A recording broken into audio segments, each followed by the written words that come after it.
Fala galera, Dizascope, seja bem-vindo a mais um Divinamente podcast sobre saúde mental e a mente de Cristo, porque saúde mental é a mente de Cristo. Pensar como ele pensa, sentir como ele sente. E hoje nós vamos falar sobre relacionamento, sobre casamento e sobre terapia de casal e como cristãos podem encontrar no relacionamento saúde para a mente, saúde para a família, saúde para o ambiente. Tudo isso centrado em uma boa teologia, centrado no conhecimento de Cristo, mas fazendo um bom uso da psicologia e de ferramentas que nós podemos sim usar para a glória de Deus por conta da sua graça. Então, se você é um entusiasta desse assunto, você precisa de saúde para os relacionamentos, então vem com a gente para o podcast de hoje.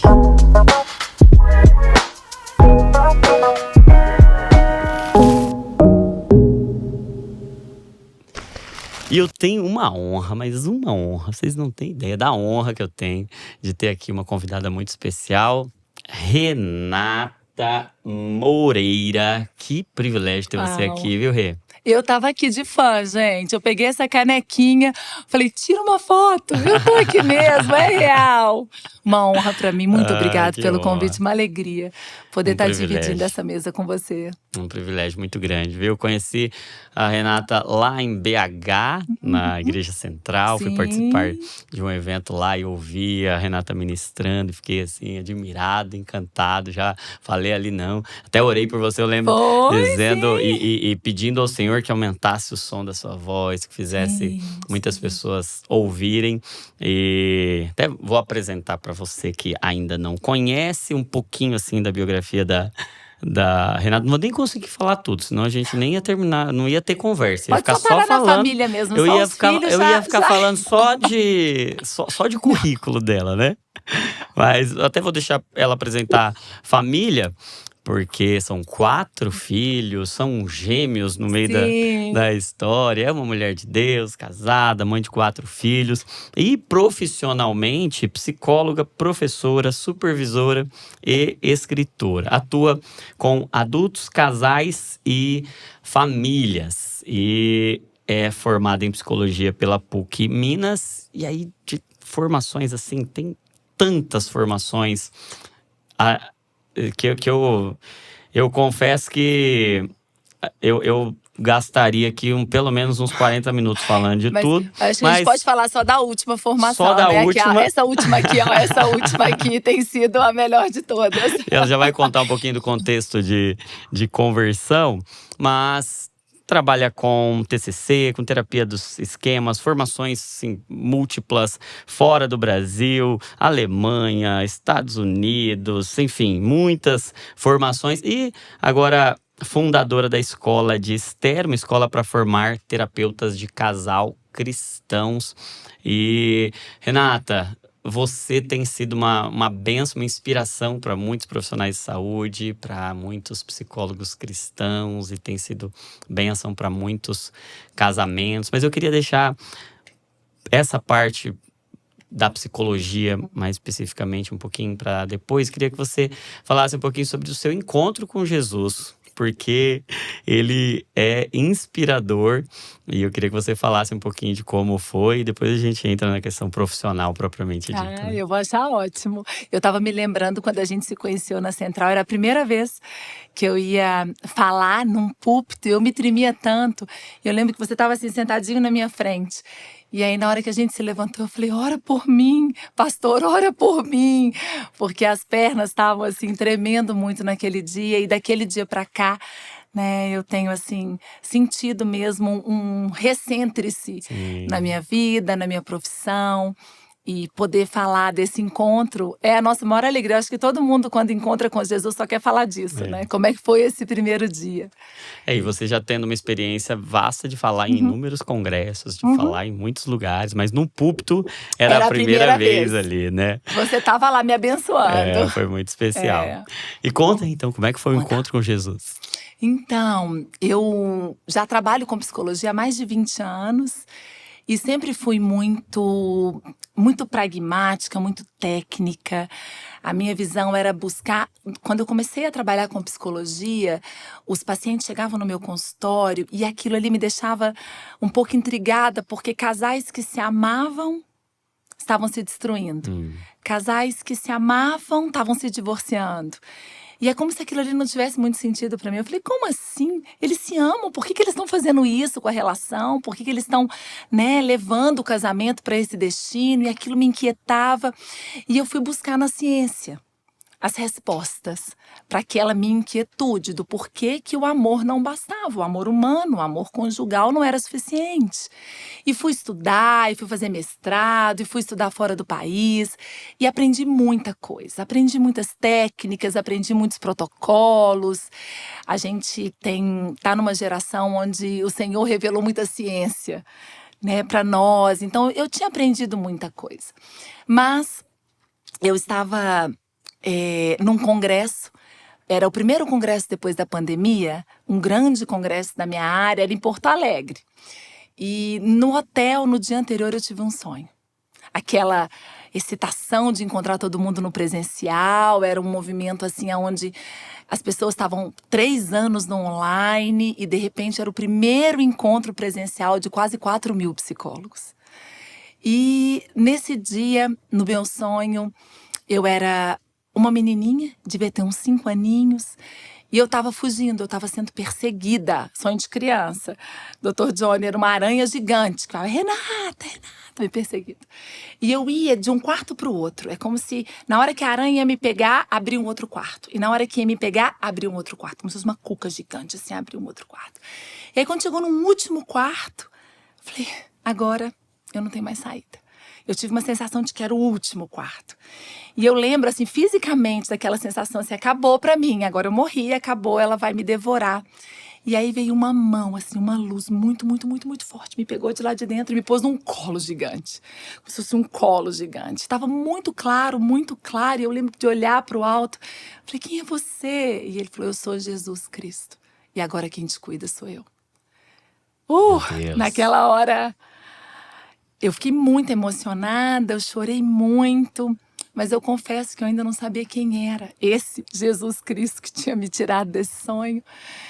E naquele momento, parece que algo se ligou dentro de mim.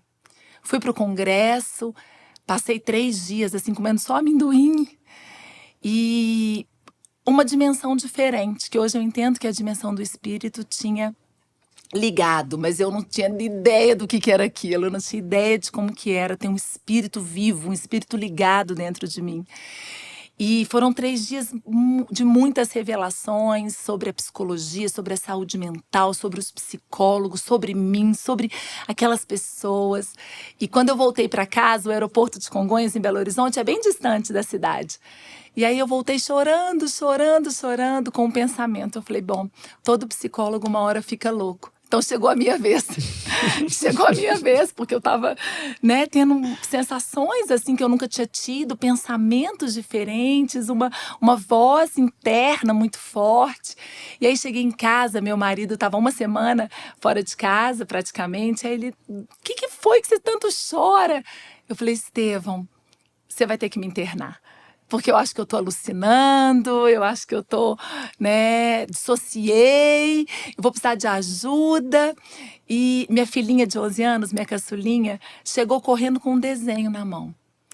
E ela falou assim, mamãe, fiz esse desenho enquanto você estava fora. Era um desenho de criança, aquele desenho assim, tipo um desenho 3D. Na hora que ela abriu o desenho, todos os elementos que eu tinha vivido estavam ali. Todos os elementos, até uma árvore letrada dos A, B, C, D no meio do desenho. Tudo ali. Os elementos principais do que eu tinha vivido estavam ali. E naquele momento, foi quando eu escutei pela primeira vez uma voz dizendo, sou eu, filha. E aí eu tive um quebrantamento, falei, bom, eu acho que louco eu não tô, tem alguma coisa acontecendo. Mas eu ainda não sabia, assim, quem ele era, o que era. Eu nunca tinha lido a Bíblia. Ficava a Bíblia de gaveta, eu nunca tinha lido a Bíblia. E aí veio uma fome, quem é Jesus? Aí eu comecei a estudar a Bíblia e ler, sozinha em casa. Passei 1 ano assim, lendo e lendo. E aí, a cada tempo, né, Deus ia me colocando um professor no YouTube. E eu ia escutava, né? Aquele pastor, escutava tudo dele. Até que chegou no Douglas, até que chegou no Dr. Johnny. E eu assisti, assim, 100 pregações. Ali eu fui aprendendo e lendo o evangelho. E no ano seguinte, chegou na minha casa um diagnóstico de doenças autoimunes nos meus gêmeos. E aí, naquele momento, ele entrou na minha família. Aí a história começou a ficar boa, porque a gente começou a viver uma temporada de milagres. Os meninos, foi descoberta uma doença gravíssima, rara, na idade deles. A médica falava, é um trovão em céu azul. Os 2 gêmeos tinham o gene da doença, um já tinha manifestado, o outro ainda não, que são gêmeos idênticos. Sim. E ela falou pra mim assim, são 2 trovões no céu azul. E na hora eu falei, vão ser 2 milagres no céu azul. Então, e aí começou. Família inteira Essa agora história, conhecendo esse Jesus que se apresentou a você. Que se apresentou desse jeito. Tudo intenso, lá em casa é tudo intenso. Enquanto você falava do sonho, eu me lembrava de Paulo. No caminho de Damasco, e o Senhor aparecendo para ele. Ele indo em direção a uma jornada, Sim. Você também, no Também, meio de uma jornada. verdade. Claro, a sua Damasco era diferente da Damasco de Paulo, mas você indo para um congresso ali Sim. com milhares de psicólogos, Sim. e você já uma referência na psicologia, já com uma voz muito alta dentro da psicologia, com muita credibilidade, como Paulo, né?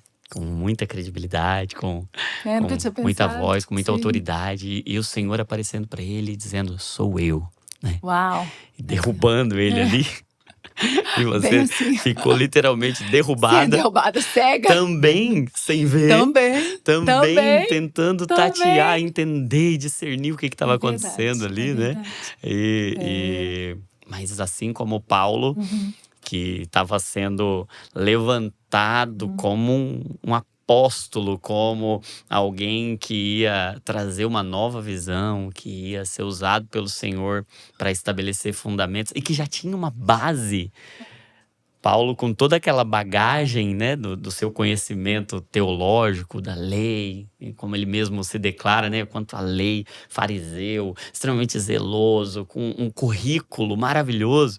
E aí Deus pega ele agora para usar todo o currículo dele para a glória de Deus, para estabelecer novos fundamentos, né? Então, Nossa, eu vejo sim. muita semelhança na sua história, um currículo maravilhoso, e Deus pega e diz, sou eu. Como ele disse para... Verdade. Eu sou Verdade, Jesus, né? Uau. E agora mudando o Sim, rumo da completamente. história completamente, mas não apenas mudando um rumo individual, mas levantando realmente para um tempo Sim. como esse, né? E glória a Deus por isso. E aí eu queria Uau, nossa. até te fazer uma pergunta com relação a isso. Os casais, a família foram um tema de estudo ao longo da sua jornada, né? Como você discerniu isso? Porque já era Deus. Deus já estava fazendo, você só não sabia Sim, que era Ele, sim. né? Mas como foi que você percebeu que casais, famílias eram um tema a ser estudado? Qual foi o jeito que Deus usou para te mostrar isso sem você saber que era Ele? Eu acho que é o jeito que Deus usa, através do meu casamento. Interessante. Né? Eu conheci o Estevão, eu tinha 14 anos. Então, ele foi meu primeiro namorado. E ele tinha 17, eram 2 jovenzinhos. E a gente não sabia nada de nada. A gente estava assim, né? Totalmente. Hoje eu falo, a gente estava totalmente esquemático, era química esquemática. A gente pode falar um pouquinho sobre isso. E eu casei muito nova, eu casei com 22, no dia do meu aniversário. E logo tive meu primeiro filho, que hoje o Lucas está com 20 anos. E nessa época, assim, antes de 30 anos, eu já tinha 3 crianças. E grávida do Lucas, eu tive o Lucas no ano da minha formatura em psicologia.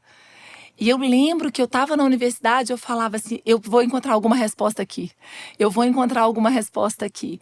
Porque a gente se amava muito, eu sempre soube que ele era… Hoje eu sei que ele é o homem que Deus escolheu para minha vida, mas era o amor da minha vida. Mas a gente brigava muito. A gente tem temperamentos muito diferentes, visão de mundo muito diferente, criação diferente. Então a gente vivia brigando. Muitos conflitos, muitas brigas. Eu falei, eu preciso de uma resposta. Preciso dar um jeito aqui. Né? Então começou Então daí. foi a própria dor. Foi a minha própria dor. Que levou a uma busca pela cura para a própria Pra dor. mim primeiro e depois para distribuir Sim. para os pacientes, né? Eu falava assim, não posso ir para os meus pacientes se não fiz em casa primeiro. Sim. Começa em casa, né? Começa em casa. E eu acho que a minha família foi meu grande laboratório. Sim. Eu aprendia, e as crianças pequenininhas, que logo depois eu tive os gêmeos, Arthur e Davi, depois eu tive a Sofia. Então a gente estava comentando que numa época da vida eu tinha um adulto, 2 adolescentes e uma criança em casa. E eu aprendi aquelas teorias, eu aplicava em casa, eu ia vendo as crenças sendo formadas, os esquemas.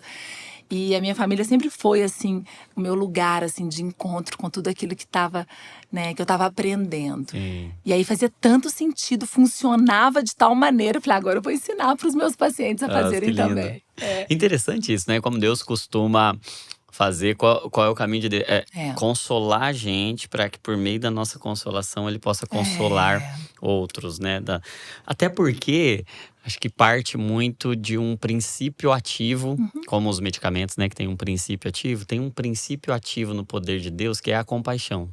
Né? Que é você ter acesso àquele sentimento do outro, de alguma forma você conseguir acessar aquilo, parece que destrava um poder sobrenatural de Deus, né? Jesus, quando ia curar, ele, movido de íntima compaixão, ele curava. Quando a gente tem acesso a um tipo de dor, quando a gente sabe se compadecer, a gente parece que acessa um poder sobrenatural para poder lidar com o sofrimento do outro, né? E aí eu vejo muito isso, né?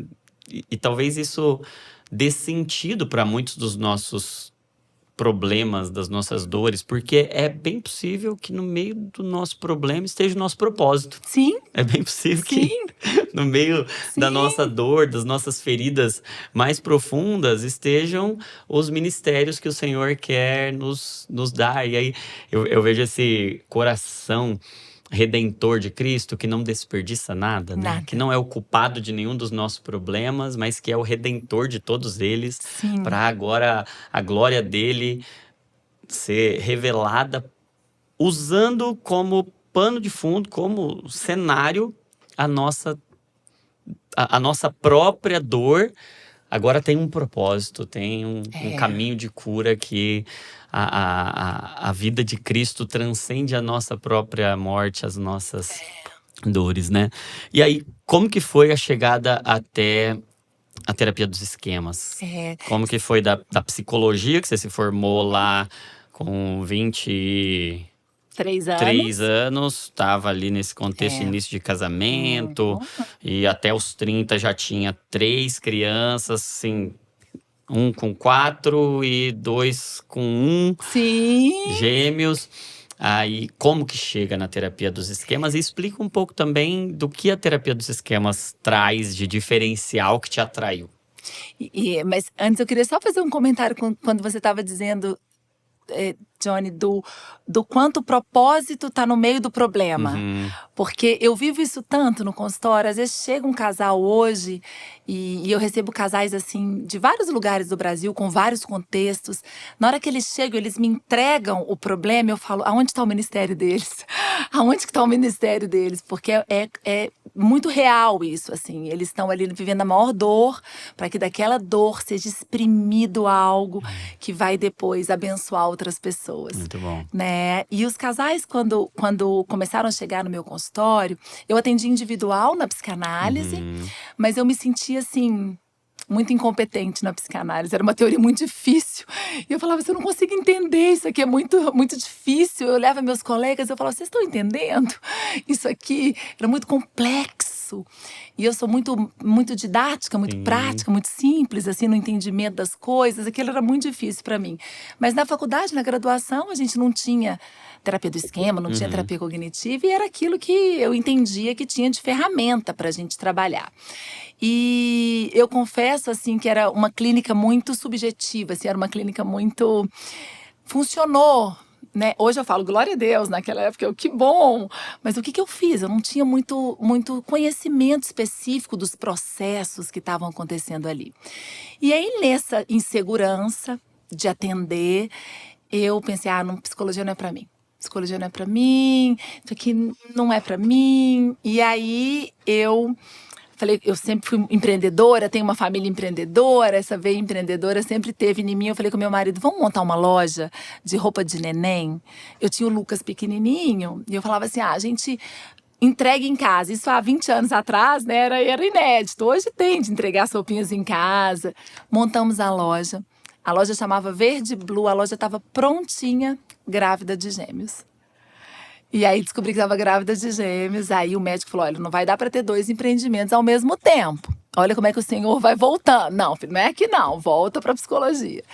E aí os meninos bem pequenininhos ainda, eu ganhei um livro que chamava Laços. E nesse livro eu fui lendo e eu falava, essa psicologia aqui eu entendo, isso aqui faz sentido para mim. O ser humano, eu consigo entender o ser humano assim. Como é que chama isso? Terapia cognitivo-comportamental. Eu falei, onde é que aprende isso? E a autora do livro, ela é de Belo Horizonte. Fui pro consultório dela, marquei uma sessão, falei, Patrícia, tô aqui porque eu quero saber onde que você aprendeu isso aqui. Ela falou, Renata, tem que ir para São Paulo. Aqui não tem, na época não tinha. Fui para São Paulo e aí o Estevão, um abençoado, né? Vai, pode ir, os meninos pequenininhos. Ele ficava com 3 em casa, eu ia final de semana, voltava. E eles estavam lembrando isso ontem no carro, né? Eu escrevi as cartinhas para eles. Mas foi um tempo assim que ali eu descobri uma psicologia diferente. Já na pós-graduação, que eu não tinha descoberto na graduação. E eu voltei e falei, essa psicologia estruturada, com princípios, que tem ferramental, essa psicologia aqui funciona para mim. E aí levei para o consultório e comecei a atender casais. E os casais, a gente tem, na terapia cognitiva, muitas ferramentas. Mas chegou uma hora que meu paciente falava assim para mim, tá bom, Renata, eu entendi minhas crenças, já estou entendendo minhas crenças, eu já entendo que eu não sou um fracasso, que eu não vou ser abandonado, que eu não vou ser traído, mas eu não consigo sentir. Eu sei, mas eu não sinto. Eu já sei, tá bom, já sei, mas tem alguma coisa dentro de mim. E aí foi quando eu fui em busca da terapia do esquema. Que a terapia do esquema, ela é uma terapia cognitiva avançada, é uma sequência científica, né, da história desse movimento terapêutico mais racionalista, aonde a gente sente, logo existe, não pensa, logo existe. E aí eu comecei a estudar a terapia do esquema, e aí ela vem assim, com um ferramental muito potente para desbloquear, né, essas cadeias mentais que a gente chama de esquemas, que aprisionam mesmo o nosso paciente naquela sensação de dor. Mesmo que conscientemente ele saiba, a emoção fica aprisionada ali. E a terapia do esquema, ela vem para libertar, né, essas memórias que ficam cativas ali na mente humana. E aí, quando a gente liberta, a vida começa a mudar. Muito bom, muito bom. E se você pudesse até aprofundar um pouco mais esse diferencial TCC e terapia dos esquemas, porque tem muita gente que está acompanhando a gente aqui que já é da área, mas tem gente que está ouvindo pela primeira vez esses termos, né? TCC, esquemas, né? E você transitou por essas 2 jornadas. Então, tenta assim fazer um resumo da TCC, do que você aprendeu ali, que fez tanto sentido e por que fez tanto sentido para você naquele primeiro momento. Essa psicologia que eu entendo. Então, claro, não é para esgotar o assunto, porque não… Se a gente tivesse um ano inteiro de podcast aqui, a gente não esgotaria o assunto TCC e o assunto terapia dos esquemas, né? Mas da TCC, explicando assim para quem tá chegando agora nesse termo e talvez tenha sido indicado por algum profissional fazer TCC, e o que a TCC fez sentido para você, como você a enxergou, e um pouco mais especificamente esses esquemas. O que seriam esses esquemas Esquemas mentais. mentais. Eu tô pensando da gente fazer, às vezes, de uma forma prática, assim, de contar uma Legal, história prática. boa. O que você Muito acha, bom, doutor Johnny? perfeito, Pode perfeito, ser? maravilhoso. Então, assim, vamos pensar que os casais chegam no consultório, as pessoas, de forma geral, chegam no consultório cheio de problemas. Né? Eu brinco que o casal chega com uma lista, né, para a primeira sessão de terapia. E o problema é sempre do outro, né? Se o outro mudar, se o outro fizer. E esses problemas, eles têm uma origem. Né, principalmente problemas perpetuados, problemas crônicos. E é muito comum pessoas assim muito inteligentes que resolvem vários problemas profissionais, chegam no casamento, não conseguem resolver os problemas. Né? Eu lembro de um paciente, ele era empresário e eu falei para ele assim um dia: Rodrigo, quantos problemas você resolve no trabalho? Ele: centenas. Eu falei: e essa lista aqui há 5 anos? Sem conseguir resolver, o que isso significa? Né? Não é uma questão de ter uma competência, uma habilidade para resolver um problema, tem algo mais profundo aqui. E a TCC, ela me ajudou a entender que o nosso funcionamento mental tem uma engrenagem. É, como se fosse uma engrenagem. Eu sou muito metafórica na hora de estudar, eu enxergo assim, então a gente tem a engrenagem do pensamento, do que eu penso, com a engrenagem do que eu sinto, das emoções, com a engrenagem do que acontece no meu corpo, com o sistema fisiológico, com a engrenagem dos meus comportamentos. E essas engrenagens, elas vão girando, elas vão girando. E se tem um defeitinho na engrenagem do pensamento, todo o sistema é comprometido. Se eu tenho um defeitinho na engrenagem fisiológica, todo o sistema é comprometido. É como se fosse um carro, uma máquina, o cérebro ali, e o piloto pode tentar ir para frente, mas se o motor não está funcionando, pode ser uma Ferrari ou um Fusquinha, que o carro vai parar.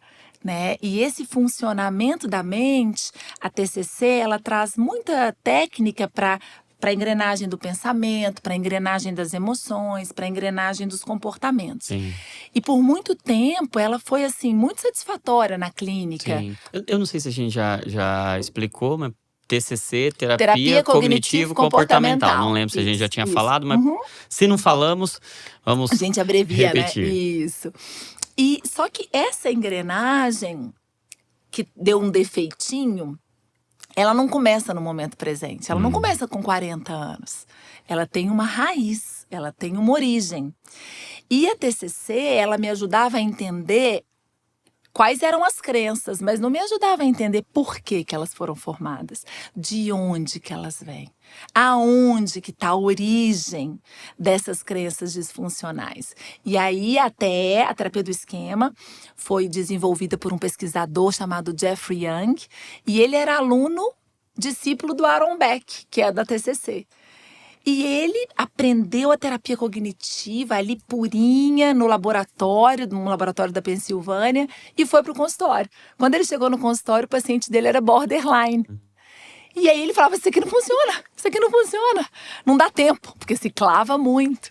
E aí ele começou a perceber a ciclagem dos modos. É como se fosse de uma engrenagem, pula para outra, e pula para outra, e pula para outra. E aí dali ele começou a se dedicar, né, na década de 90, assim, a pesquisas longitudinais para tentar entender essa origem. E é muito legal a origem. Porque a gente achava que a origem era uma origem genética, era uma origem assim, nasceu assim, ele pesquisou presidiários na Holanda, aqueles casos de personalidade assim mais graves. Ele falava assim, bom, deve ter alguma causa genética, deve ter algo relevante aqui, né, genético. E ele descobriu que não, que eram nutrientes ambientais em escassez que geravam uma predisposição somada a uma parte genética, mas que majoritariamente era o ambiente. E aí isso foi uma notícia excelente pra gente, porque se é um ambiente, se a gente muda o ambiente… É modificável. A gente pode mudar. E aí, quais emaranhados ou quais sistemas que já estão catalogados ou talvez não dê pra gente falar de tudo, mas o que você mais percebe no consultório? E talvez Sim. agora seja um momento que muita gente vai começar a se diagnosticar em Ele vai casa. falar assim, levanta a mão, né? Levanta a mão. Acho que todo mundo vai começar a levantar a mão por aqui, né? Porque todo mundo tem esquemas. Acho que a gente pode partir por aí, né? Todo mundo tem esquemas. Eu falo para os meus pacientes que hoje eu tenho esse entendimento, Dr. Johnny, que a gente nasce perfeito, porque a gente nasce do coração de Deus, né? Então, quando a gente nasce, a nossa primeira formação, ela é perfeita. Então, a gente nasce perfeito, mas num mundo imperfeito. A gente nasce num mundo cheio de esquemas, é a nossa linguagem aqui, cheio de esquemas. E esse bebezinho perfeito, ele é criado, ele é orientado, ele é educado por cuidadores esquemáticos, por cuidadores imperfeitos. E a personalidade, ela é uma mistura desse DNA perfeito do céu com os traumas, com as experiências tóxicas que vão misturando, né, com isso que é perfeito. E aí forma a nossa personalidade, de um jeitinho assim bem simples e didático, né? E a nossa personalidade, ela é uma mistura do que aconteceu no nosso ambiente, dos nossos traumas e do nosso DNA do céu, que são nossas forças, nossos vigores, nosso temperamento. Nossa essência. Nossa essência. E a interação do temperamento do bebezinho com as experiências nocivas, tóxicas, traumáticas, é que gera a formação dos esquemas.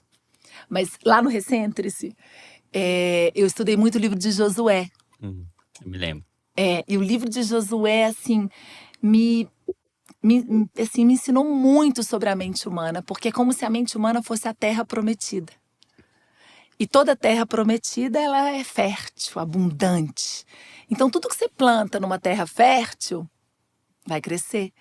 Então, aquela terra fértil, aquela criança que escutou palavras como você é um lixo, você não deveria ter nascido, você é um idiota, você é lerdo, eu não sei onde que eu estava com a minha cabeça quando eu fui engravidar de você. Vamos pensar em sementes, mas que vão para a terra fértil. E essas sementes de uma terra fértil, que são os esquemas. Então, os esquemas são estruturas mentais que nasceram dessas sementes, mas que geraram raízes e que profundas e que tem tronco, tem galho e tem fruto podre. Tem fruto podre. São espinhos e ervas daninhas que foram plantados ali naquela terra. E sabe, você falando sobre isso, eu estava me lembrando da parábola do semeador, porque toda vez que a gente fala de sementes para uma terra que vai ser cultivada, e a parábola do semeador é a primeira parábola que Jesus conta, e é conhecida até no contexto teológico como a parábola fundamental, porque é a que dá fundamento para todas as outras, né? E o próprio Cristo, explicando a parábola para os discípulos, ele diz que aquelas terras representam o coração humano, né? Sim. Então, e ele compara um tipo de terra em especial, que é a terra que a semente cai entre os espinhos, a uma estrutura muito parecida com essa, porque com esses esquemas mentais. Tanto é que ele fala que são preocupações, a explicação de Jesus para os espinhos. São os cuidados dessa vida, as preocupações e a ambição das riquezas. Meio que representando esse nosso desejo de controle. Sim. E a nossa necessidade de criar mecanismos de segurança, que são as nossas preocupações, né? Mecanismos de defesa diante dos traumas que a gente experimentou, porque a gente só se preocupa com algo que a gente já viveu, lidou de alguma forma com a falta ou projetou a falta. Sim. Então, representa algum tipo de experiência traumática minha, né? Mas o que Jesus diz é que aquela semente boa, que é a semente do Evangelho, semeada pelo melhor semeador, que é o próprio Cristo, quando ela entra e tem lá na raiz uma concorrência de raízes profundas também, de espinhos, de esquemas que estão lá, esses esquemas podem sufocar a semente do evangelho e de alguma forma aquela semente que é tão poderosa, que é tão rica, ela perde o espaço para Sim, produzir toda a frutificação e gerar esse ambiente de jardim, esse sim, ambiente fértil, essa terra sim. prometida que o Senhor quer nos dar, né? Então, se quisermos viver uma vida espiritual frutífera, nós vamos precisar lidar com os esquemas. E sabe, Dr. Johnny, quando eu me converti, depois de um tempo eu falei, agora eu quero uma igreja. E eu fui para a igreja, e na hora que eu cheguei na igreja, porque eu não vim da igreja, né? Sim, Foi uma experiência pessoal ali depois que eu fui para a igreja. Eu olhava e eu sentia, esse aqui é meu povo, aquela comunhão com meus irmãos. Eu falava que eu pedia para Deus uma irmã, eu tenho 2 irmãos homens, são abençoados. Mas eu sentia falta de ter uma uma irmã, e irmã. de repente Deus me deu várias irmãs. E eu falava, ai, esse é o meu lugar. Mas eu olhava e falava, tem alguma coisa que não faz sentido. Tem alguma coisa que não tá certo aqui. Porque o mesmo problema mental que acontecia fora da igreja, Tava lá. acontecia dentro da igreja. E eu falava, não, não é justo. Não pode. O povo não pode estar vivendo, o povo de Deus, o povo Sim. não pode estar vivendo igual, mentalmente falando, psicologicamente, o povo fora da igreja. Aquilo me intrigava. Eu falava, como assim? Como que essa semente É. poderosa, transformadora, Eles que foi. têm a Como semente. eles têm a Que lá semente? não tem a Não tem semente, só tem semente, espinho, né? só tem espinho. Tem a semente, o que está acontecendo? E aquilo me intrigava. E aí eu fui entender que eram os terrenos, era o solo mental do povo que precisava de ser trabalhado. É. Né? Interessante que você estava falando que você fez o caminho Inverno. inverso à maioria dos psicólogos cristãos que eu conheço.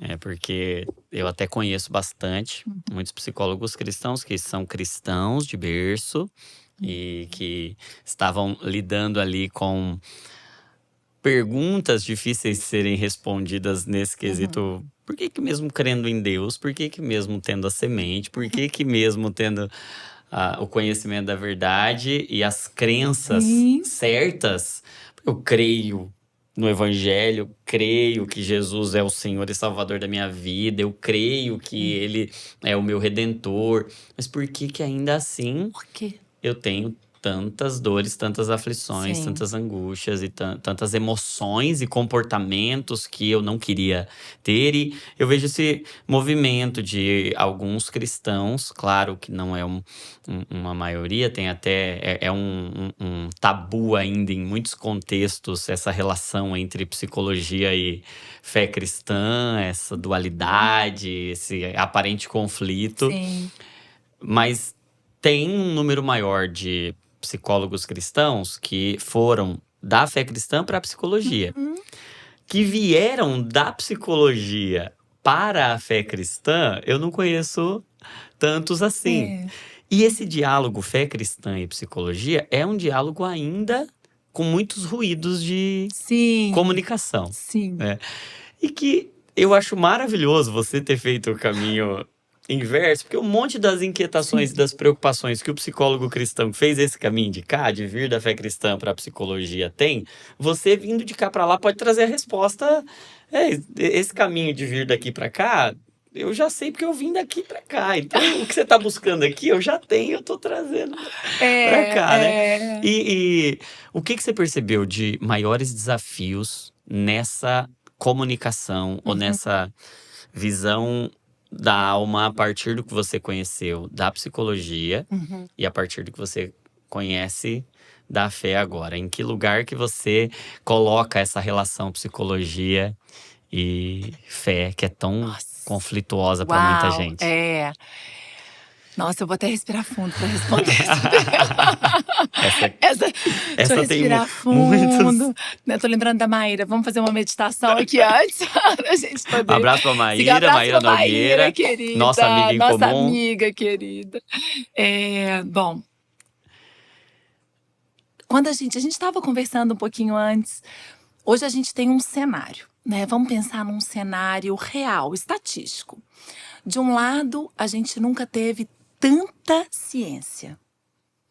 Nunca se viu tantos protocolos, tanta técnica, tantos medicamentos, Sim. tantas ferramentas de um lado. Abordagens cada vez Abordagem melhores, cada vez como melhores, esquemas. ciências cada vez mais precisas. E do outro lado, nunca se viu tanto adoecimento mental. O curso natural da doença está em um processo de piora, mesmo com tanta melhora Sim. nos recursos que a gente tem, né?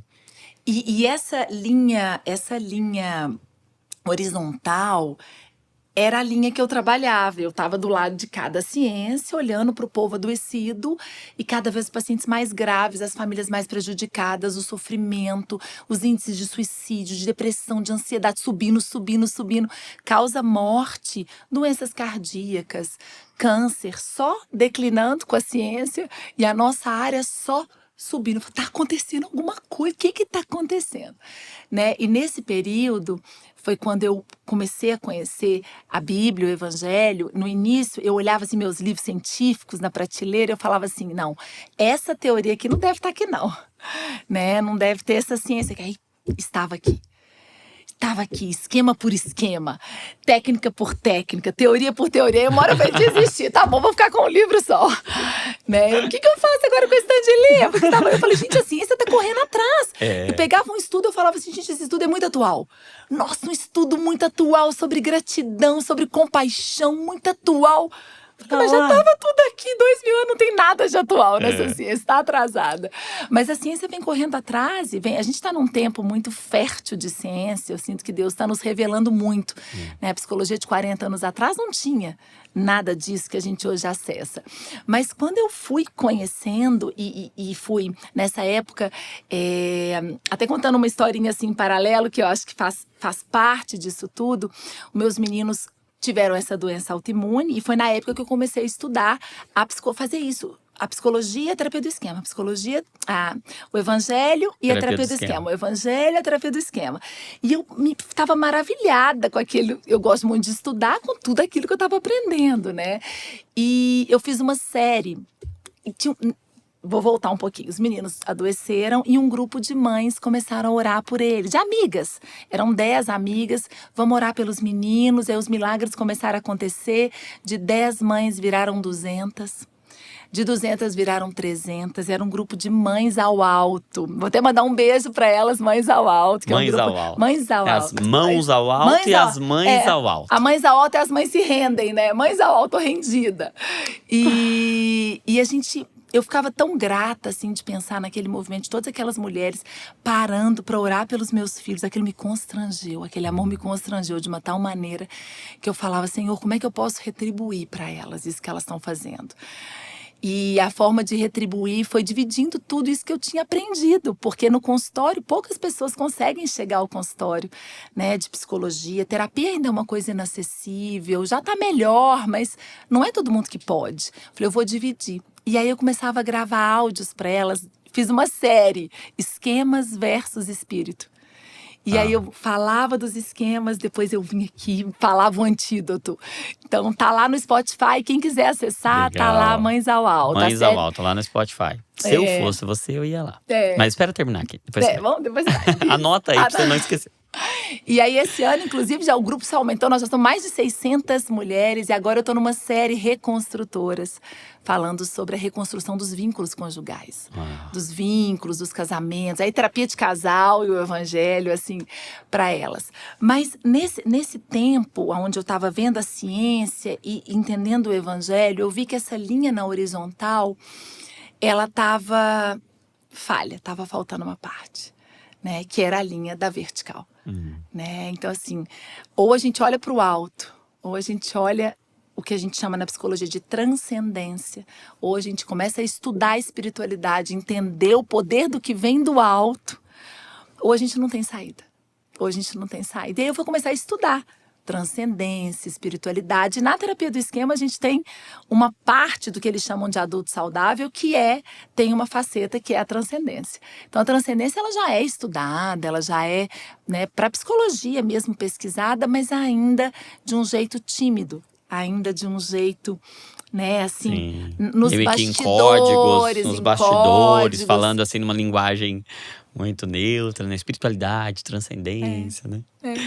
Mas eu acho interessante isso, né? Porque às vezes, alguns contextos de igreja, e por você ter se convertido agora, né, de 2022 para cá, né, já num contexto de uma abertura maior para o diálogo, fé e psicologia,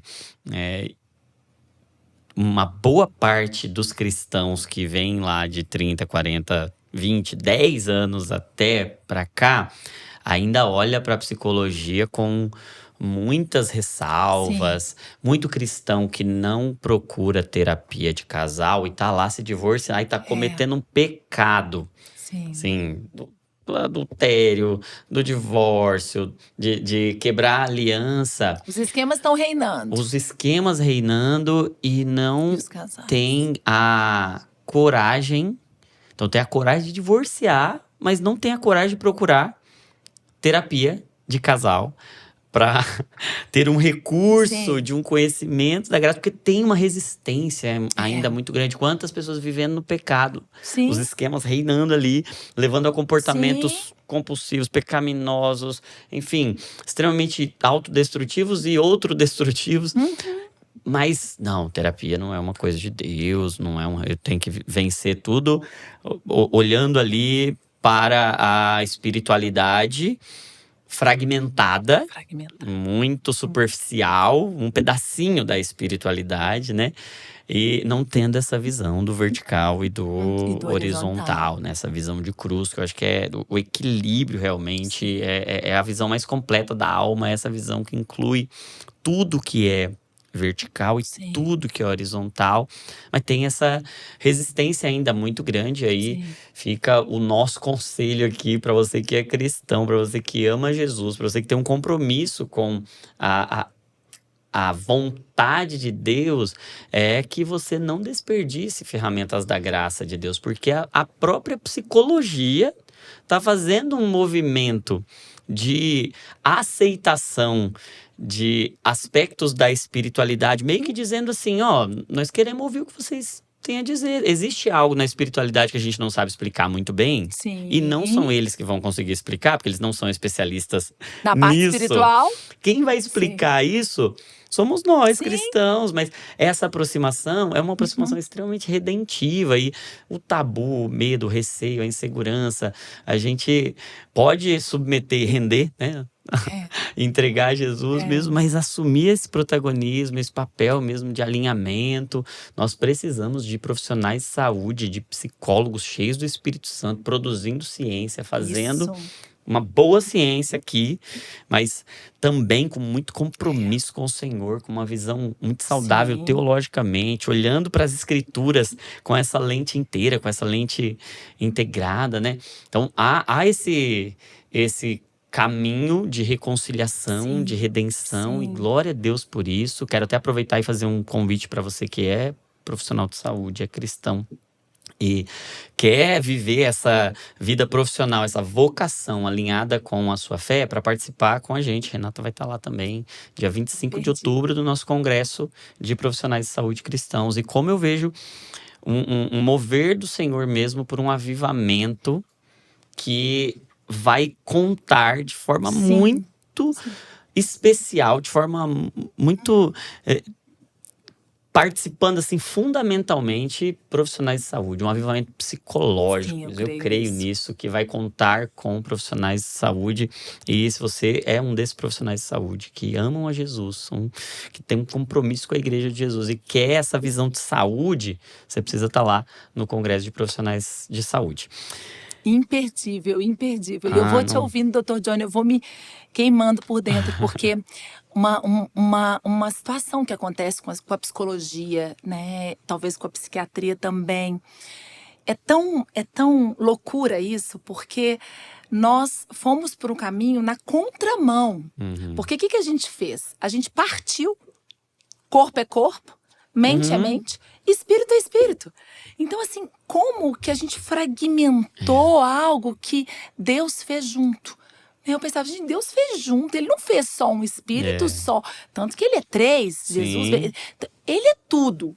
E o que a psicologia faz? Não, o espírito pra lá, mente pra cá, corpo para cá, é hora de unir, é hora de integrar, é hora de restaurar o plano original. Exatamente. Essa E restauração isso do é plano o original, avivamento, que é o né? avivamento. Porque não Porque adianta. eu percebo assim, na medicina, toda doença tem a ver com a fragmentação. Na psicologia também. É uma quebra, né? É uma Uma quebra, desconexão, sim. é uma ruptura, Sim, é uma fissura. Sim. Então, um infarto, por exemplo, você tem um coágulo que causa uma separação. Então, a célula que precisava daquele nutriente, daquele oxigênio, ela está separada por meio de um coágulo. Então, toda doença, se a gente vai analisar de forma conceitual, epistemologicamente, você vai ver que tem uma fragmentação. E aí, essa visão fragmentada, essa visão picotada do ser humano, espírito, alma e corpo, ela é uma visão que é adoecida, porque ela é a própria definição de adoecimento, é uma fragmentação. sim. A gente precisa olhar para o corpo a partir do espírito, entendendo que a alma se expressa no corpo, porque é o que você estava dizendo, os meus comportamentos, a minha biologia, ela é afetada pelos meus esquemas. Sim. Os hormônios que eu tenho, o O gene. esquema tem um controle remoto do sistema límbico. E não só dos meus.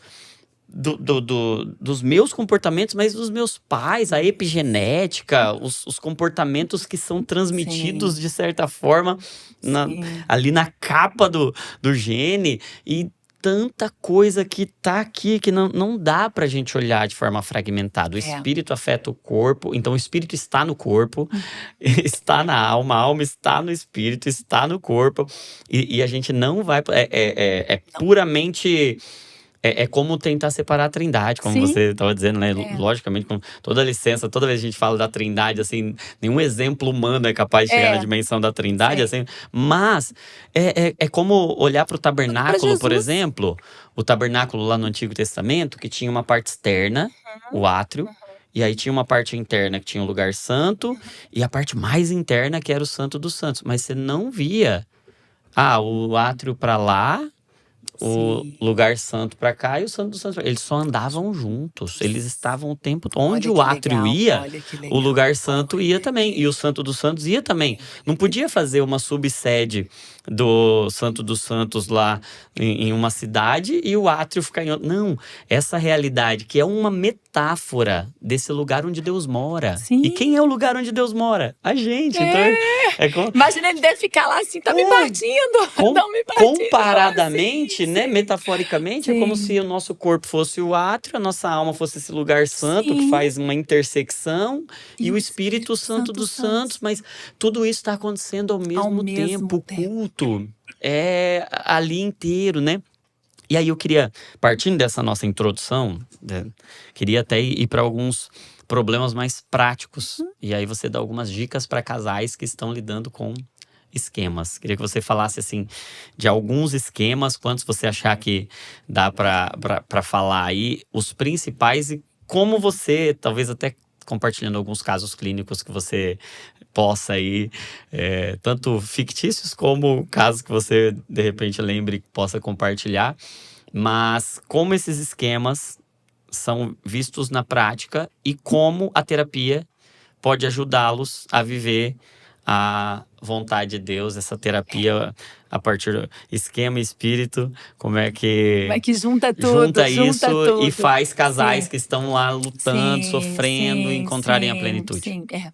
Uma coisa, quando talvez tenham psicólogos aqui que não são ainda convertidos, ainda não são cristãos, uma das coisas que mais assim me chamou muita atenção quando eu comecei a estudar, porque a gente estuda, na psicologia a gente estuda a mente, a gente estuda o cérebro, a gente estuda a alma, mas eu achava que a parte espiritual era mística. E eu entendi que ela é legal, é uma parte legal. Tem leis, existem leis, existe um governo, existe, né, um rei governando. Eu falei, peraí, tem uma constituição, tem um advogado de defesa, tem um advogado de acusação. Falei, peraí, então isso aí, tem uma ordem isso aqui, deixa eu entender, né? E quando a gente traz isso para o consultório, a gente começa a fazer algo que é muito potente para os pacientes. Essa integração mente, corpo e espírito, ela é muito potente.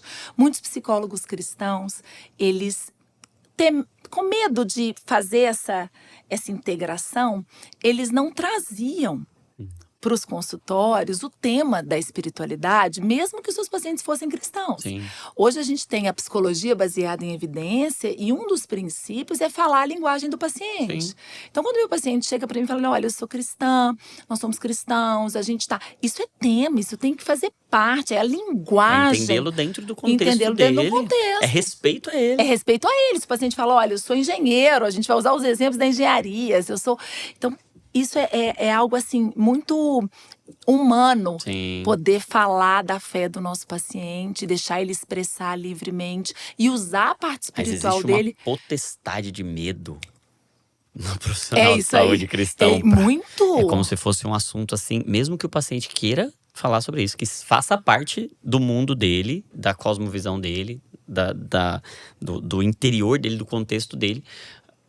O psicólogo cristão, ele se sente assim, completamente Mas você deu o nome certo, tem uma medo. potestade do isso. medo de falar de Falar espiritualidade disso, dentro desse contexto de tratamento. E aí tira o direito do paciente de receber, né, essa integralidade. Muitos pacientes assim me procuram, nossa, eu fiz anos de terapia, eu nunca pude falar sobre isso. Eu quero poder falar sobre isso, assim, muito… assim, chorando, chateados de não poder trazer isso para as terapias. E os psicólogos falando, ai, nossa, Renata, que bom, agora pode falar então. Pode falar, né? Mas os esquemas, eles têm uma característica que eu gosto de usar metáforas. Eu falo que esquema tem vida própria dentro da gente. Esquema fala, esquema pensa e esquema se comporta. Então, Josué me ensinou muito, porque os reinos… eles tinham uma vida própria em cada reino. Então é como se fosse em cada esquema. Eu até fiz um estudo dos esquemas e dos reinos e tem muita similaridade. Muito legal, hein? Muitas. Hoje a gente tem 18 esquemas já, né, pesquisados. Eles estão caminhando para 21. Mas a gente já tem, assim, cada esquema. Eu estudei profundamente cada esquema. E é como se cada esquema se tornasse um personagem mental. E você já sabe que vai ser o seu livro, né? Um dos seus livros vai ser… Ah, doutor Jônia? Esse olhar para os esquemas e os impérios que estavam ali na Terra. E essa semelhança, esse livro aí vai ser um recurso, assim, uma bomba atômica do céu. Uau! Viu? Mas Eu vou querer ler esse livro aí. Eita, mas a pessoa não é escritora, não. Ainda não. Ainda não. E esses reinos, né, dos esquemas, eles têm um funcionamento. É como se eles tivessem leis ali dentro. Então, quando um paciente, vamos pensar assim… Tô tentando usar um exemplo real. A gente podia fazer uma técnica que devia ter trazido um casal pra gente fazer uma legal, sessão ao vivo. Fica uma dica. Uma aí. sessão ao vivo pra gente usar as técnicas. Porque na hora que tá na prática, a gente enxerga. Vamos fazer. Vamos fazer? Vamos. Chamar os casais, assim, fazer uma sessão ao vivo. Legal. Acho que isso ia ajudar muitos, porque os Ia ser esquemas muito são legal. padrões, né? Padrões. Com certeza a gente vai dar voz para um monte de outros casais. Exato. Mas vamos fazer, gostei da ideia, vamos fazer. Então tá. E quando a gente pensa nos esquemas, é tão interessante porque os esquemas, eles padronizam as pessoas. Se eu pegar um esquema de abandono, então Renata tem esquema de abandono, Dr. Johnny tem esquema de abandono, Natan tem esquema de abandono. Quando o esquema de abandono está ativado, o comportamento é igual. E eu falo, gente, Deus fez a gente para ser único. E o esquema coloca a gente igual. O esquema tira a identidade única. O esquema te coloca igual a todo mundo. É como se fossem várias máscaras. Sim. E tá todo mundo igual. Você não tá vivendo, é o esquema que tá vivendo. É o esquema por que você. tá vivendo por você. E através de você, e te sugando, e gastando a sua vida, e roubando. Eu falo que o esquema ele tem 3 objetivos: matar, roubar e destruir. Esquema mata sonhos, mata relacionamentos, destrói vidas, rouba tempo. Um esquema de autonomia prejudicada, ansiedade, rouba tempo. Então, assim, todos os esquemas levam para esse desfecho. Então, são esses invasores mentais que ocuparam a terra prometida, que é a nossa mente, que não foi feita para ser deles. Mas eles invadiram a nossa mente pelas experiências traumáticas. Se apropriaram, acham que a terra é deles. Até que chega Josué, o terapeuta, o psiquiatra, e fala assim, vou acabar com essa mordomia aqui desses reis. Eu vim para quebrar essas muralhas. Para destronar. Para destronar e preocupar, porque essa terra não é dos esquemas. A mente não é dos esquemas, né? A mente é do Senhor, porque Ele tem outras coisas para semear, para plantar, para frutificar ali. Então, o esquema de abandono, então, como eles têm vida própria, eles têm assim, quando eu estudava assim minuciosamente a formação esquemática, eu quase enxergava eles.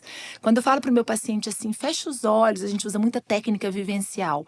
Fecha os olhos, então escuta o que seu esquema está te dizendo, o que você está sentindo no seu corpo, o que ele te manda fazer. Olha para o seu esquema. Dr. Johnny, é cada visão que eles têm. Eles enxergam o esquema. Às vezes o esquema vem em forma de bruxa, às vezes o esquema vem em forma de uma fumaça negra, às vezes o esquema vem em forma de um monstro, às vezes o esquema vem em forma de um dragão. Eles começam a enxergar, porque é no campo vivencial, é no campo da imaginação. O Senhor é tão maravilhoso do jeito que Ele nos fez para conectar com Ele, com a eternidade, que essa capacidade de imaginar é a nossa ferramenta de trabalho. Então a gente leva o paciente para o campo imaginístico, que é exatamente o campo que a gente acessa, né? Tudo que Deus tem para nós, que é o campo da fé, e começa a fazer as batalhas terapêuticas nesse campo. Então, quando ele enxerga o esquema, a gente tem várias técnicas de combate. Ele combate o esquema, ele flagra o esquema, ele é um Hollywood, assim. Às vezes o paciente ele vai nas histórias e aquilo ali, eu estava falando isso esses dias com o paciente, na hora que a gente terminou a técnica, ela combateu os esquemas, ela se libertou, ela ocupou a terra prometida, ela começou a plantar ali tudo na imagem, na vivência. E aí no final ela abriu os olhos, eu olhei para ela e falei, Dri, você crê que isso é real? Ela falou, eu creio. Falei, então hoje é o dia que você ocupou a sua terra prometida. Falei, terapia de esquema é terapia de fé, porque o paciente passa a viver na técnica aquilo que ele vai viver na vida. Começa ali na mente para depois reproduzir para a vida, né? Então os esquemas, eles... Às vezes eu vou e volto nas perguntas, Johnny, que é tanta coisa que a gente quer falar, quer dividir. Não, nós vamos ter que marcar um monte de podcast. Então os esquemas, eu falo assim para os casais de uma forma bem prática, né? Não é sobre o seu marido, não é sobre a sua esposa, é sobre os esquemas. A briga não é contra a carne, é contra esquemas. Então não é sobre o seu marido. Eu falo que o casal, às vezes, ele chega um lutando contra o outro, eles são adversários. E, na verdade, a terapia de esquema para casais são os dois aliados contra os esquemas, porque os esquemas andam em gangue. Um esquema de abandono, por exemplo, se alimenta de um esquema de arrogo. Então, eles vão se alimentando, é uma gangue esquemática. E o casal fica ali, muitas vezes, por não ter discernimento, por não ter consciência disso, marionete na mão do esquema. Então, às vezes, não sei por que eu falei, não sei por que eu fiz, eu não sou assim. Não sei o que está acontecendo comigo, né? E aí, de repente, a gente flagra, a gente fala, olha, tem esses esquemas aqui, porque hoje a gente tem teste. As pessoas podem fazer um teste, como se fosse um exame. Elas vão ver os seus esquemas, elas vão entender sobre os seus esquemas. E aí elas começam a saber qual é o inimigo que elas têm que batalhar. Que não é o marido, é o esquema do marido. Sim. É o esquema do marido. E você falando, eu lembrei daquele texto de Paulo dizendo que as armas da nossa milícia não são carnais, mas são poderosas em Deus para destruir fortalezas. E quando ele fala de fortalezas, ele está falando de construções mentais, porque ele, na continuação do texto, fala destruindo toda a altivez e destruindo sofismas, que são essas coisas que a gente cria e com estruturas muito rígidas, por isso fortalezas, né? Com estruturas muito... Eram as prisões onde, lá no contexto de Paulo, os prisioneiros ficavam, eram as fortalezas, né?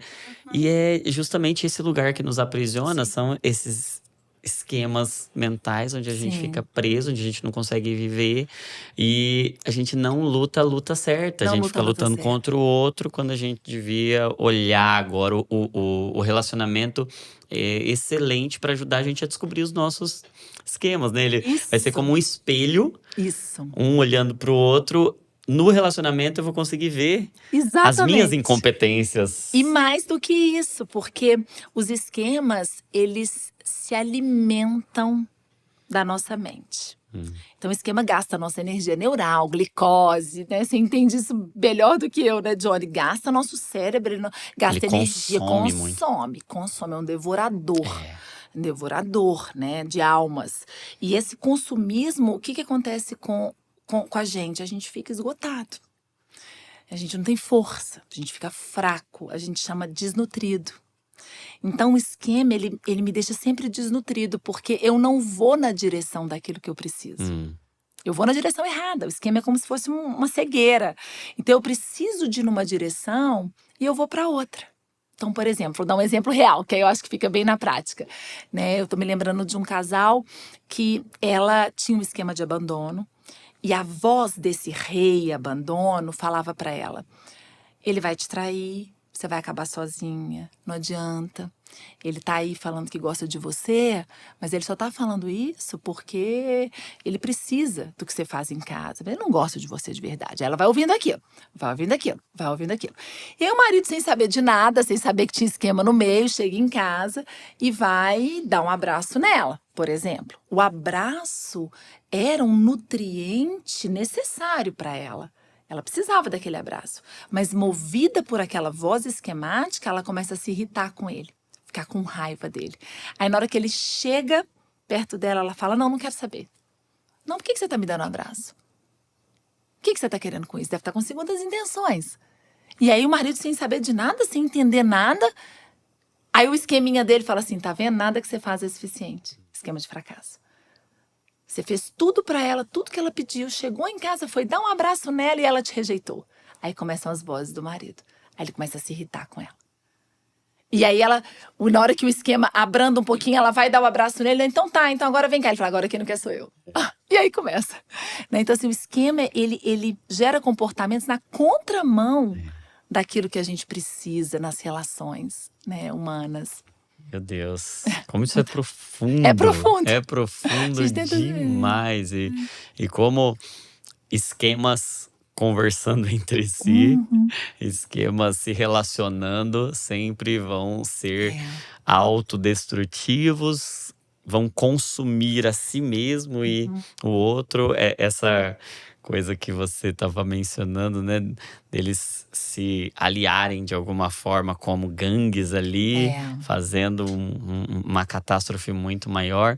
E quando alguém, identifica ali um império destronado, um lugar que estava cativo e é rendido a Cristo e é semeado agora com as sementes do evangelho, e aqueles espinhos são arrancados, aquelas fortalezas são destruídas. E, obviamente, vai envolver o poder da fé, vai ser através da verdade, porque a única estrutura forte o bastante para vencer aquela mentira é a verdade. É verdade. E só quem tem a verdade completa Sim. é quem criou a verdade, é o próprio Deus, é quem é a verdade, né? Por isso, para nós cristãos, sempre vai envolver colocar no diálogo a verdade, a minha verdade. A minha verdade é Cristo. Então eu vou colocar em xeque o meu esquema, que representa talvez a minha ferida falando, os meus traumas falando, com o que a minha fé fala. E aí,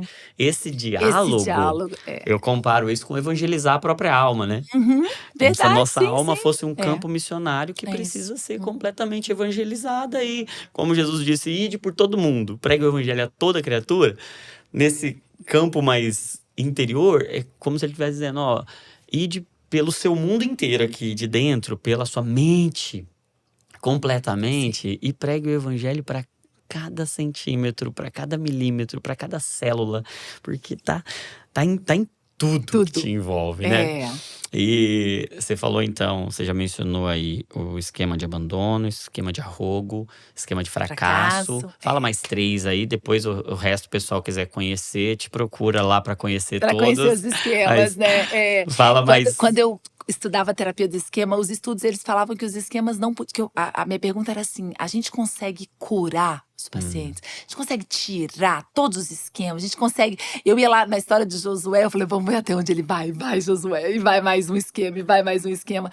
E é interessante porque hoje a ciência ainda não tem nenhuma comprovação científica de que os esquemas podem ser curados. A gente fala hipoativados.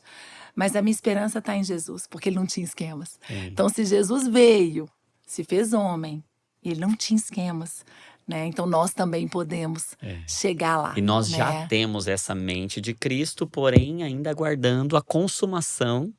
A redenção já Sim. começou, então a gente já consegue começou, destruir. Por isso que nesse tempo, até a vinda de A gente vai Cristo, lutando a pra gente vai ir pro exterminando o ativar. mal. Mas ó, Exatamente. quem tá de pé, cuida pra que não caia, porque de alguma forma Eles ficam rondando. eles ficam ali. Se você menosprezá-los, se você baixar sua guarda, se você não viver pela fé, você vai voltar pra aquele lugar que é o cão que volta pro vômito, né? E daí a nossa dependência de Deus até o último dia, até perseverar Ele é o alvo até mesmo, o fim mesmo, aí. né? Aí é lindo, porque aí eu entendi por que Jesus era o caminho, pensando na terapia, né? Ele era o Sim. caminho, o alvo, né? E é a verdade. A verdade. E é que a aí na vida. hora que você tá ali, você vai tendo as verdades, porque os esquemas são muito mentirosos, né? Eu falo que os Sim. esquemas… Se tiver algum esquema de plantão aí, enquanto né, tem alguém ouvindo, a gente já vai desmascarar, porque o esquema, ele só trabalha com o passado. Ele só trabalha na mente com o que já aconteceu. Então o esquema está sempre atrasado no que vai acontecer, está sempre desatualizado. Então, se ele está te falando que você não vai conseguir, porque você não conseguiu aquele dia, né? Ele não sabe nada do que vai acontecer, ele só sabe do que já aconteceu. Ele se baseia no passado, não no passado, eterno, né? Não no eterno, não tem acesso ao eterno, então ele só fica repetindo as ladainhas do passado. Aquele dia Ele é você não antiquado. fez isso, antiquado, ele é desatualizado. Desatualizado.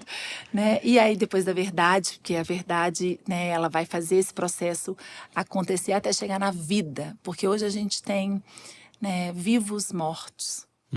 E mortos-vivos. Então, a gente tem, assim, eu vejo meus pacientes, assim, uma vida tomada por esquemas, né? Então, quando a gente pensa num esquema de abandono, num esquema de fracasso, num esquema de defeito, a gente tem um esquema de subjugação, de autossacrifício, que às vezes, né, o autossacrifício, às vezes o paciente fala assim, nossa, mas eu tô fazendo tudo isso, eu preciso de ajudar, eu não tô fazendo certo, né? Mas eu tô doente, eu tô enfraquecido, eu não sei mais nem o que eu gosto, o que eu quero, eu já não tenho identidade mais, minha identidade é o outro.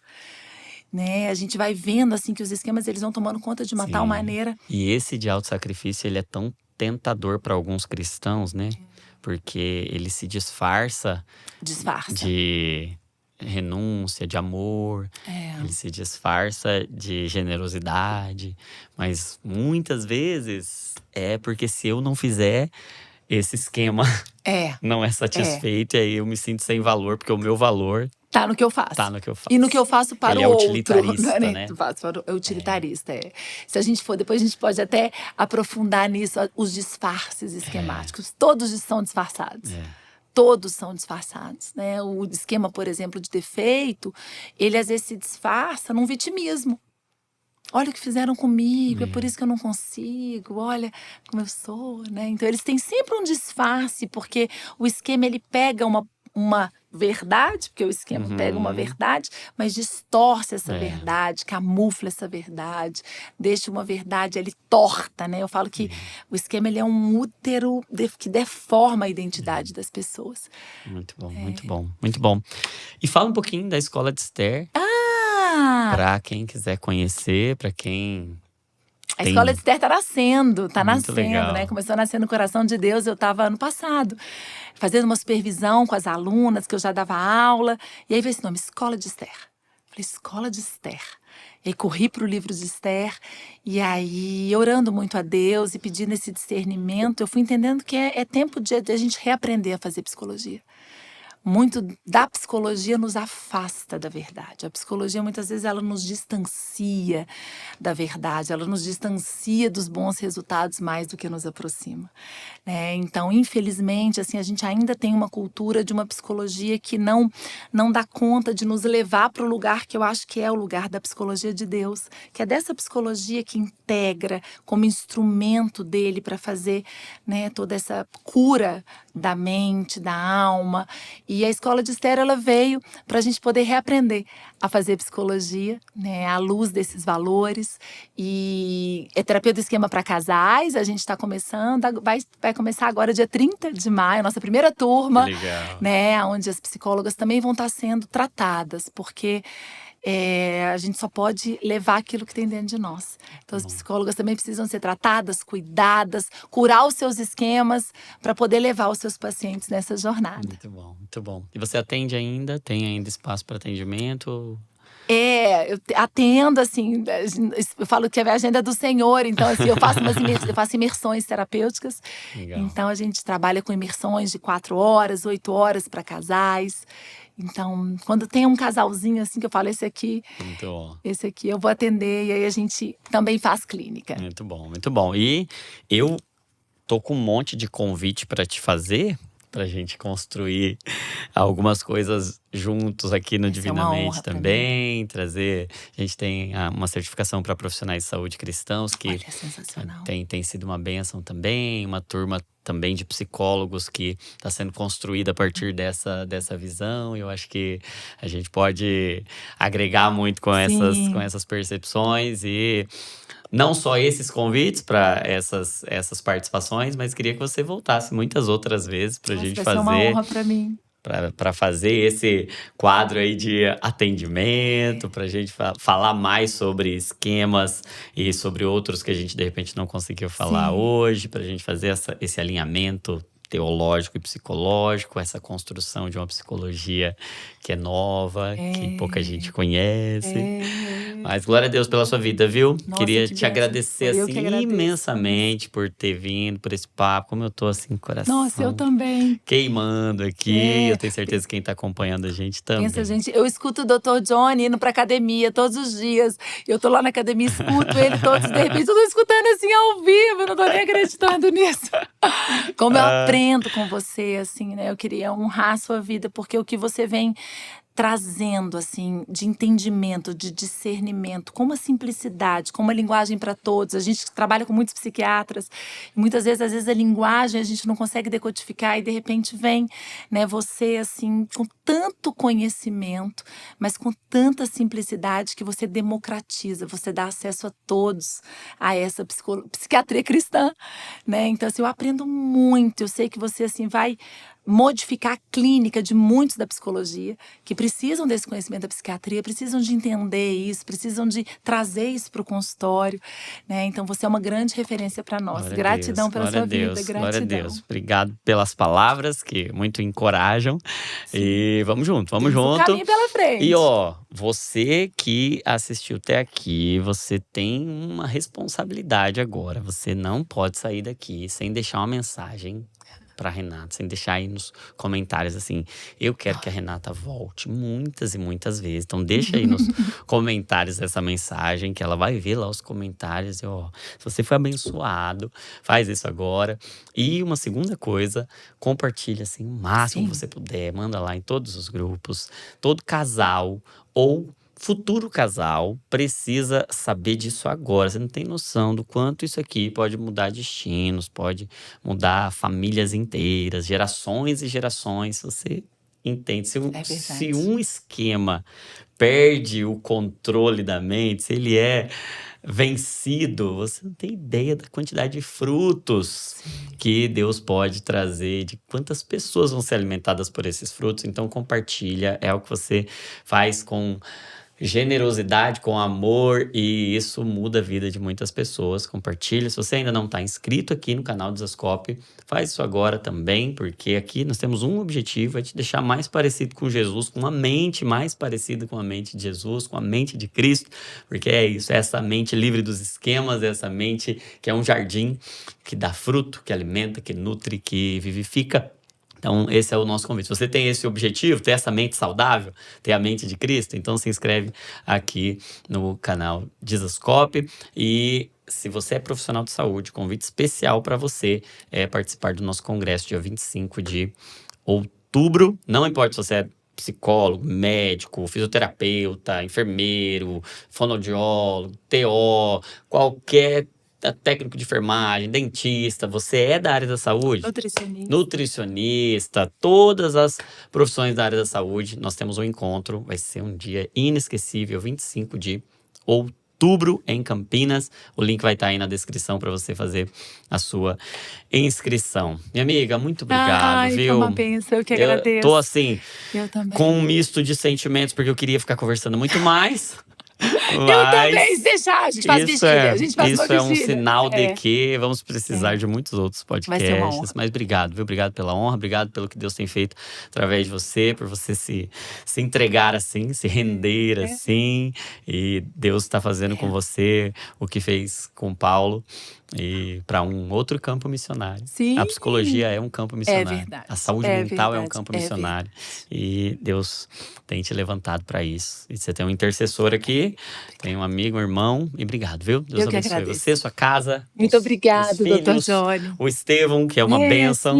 E sim. todo mundo lá de BH. Leva o nosso abraço lá. E eu deixo o meu também. Que legal, que legal. E você que ficou até aqui, não se esqueça, hein? Toda emoção é um convite para oração. Saúde mental é pensar o que Cristo pensa, sentir o que Cristo sente, porque nós somos cópias de Jesus. Deus abençoe você e até o próximo Divinamente Podcast. Diante de tantos estímulos digitais, parar e olhar para Jesus é essencial. Esse é o Desascope Goods, um livro de colorir para os cristãos. Para adquirir o seu, é só clicar o link e fazer do seu hobby apontar para Jesus.